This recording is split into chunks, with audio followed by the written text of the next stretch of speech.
Ready? Hi Cole, I am here with Captain Derek and we are on the Rev windlass and we're talking about the correct procedures to grease. Here you go, Derek, take it away. Okay everybody, so this is a capstone vertical windlass with a capstone. This is the cone clutch here. The two surfaces of the cone clutch, you obviously have the base and you have the side. The side here is where the grease needs to be retained. This bevel cut is also here on the side. After you put the grease on and we put the top of the clutch back in, it's going to ride on that grease. Once it's riding on that grease, step 2 of it,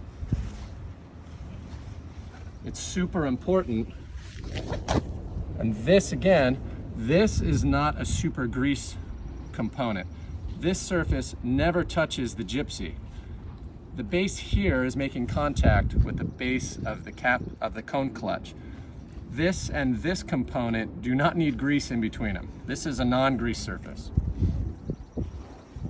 We want the capstone to make good contact with the top of the cone clutch. We only want the grease between the cone clutch and the gypsy. Should these be at the same level? No. These pieces, you'll notice, good question, are not at the same level because the cone clutch is up riding on a layer of grease.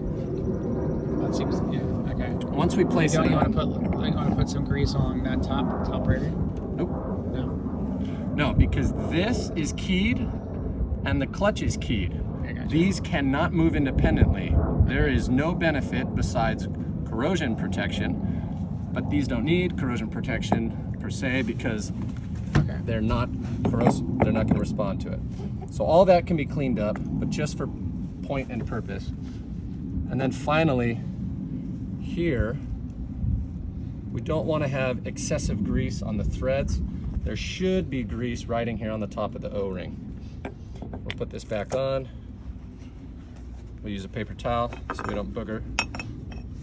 Now, the last part, the way that all of your hard work can screw everything up that you just did, is when you're tightening the top of the capstone, never, ever, ever, ever, these threads are a little out of whack. This should only ever be tightened, knuckle tight, just like this. That's it, stop. No more. Never tighten it from the handle. And finally, you know you've tightened it enough but not too much when the anchor is all the way in the up position. When you press and tap up, the gypsy should spin freely. That'll protects the motor, protects the amperage, the circuit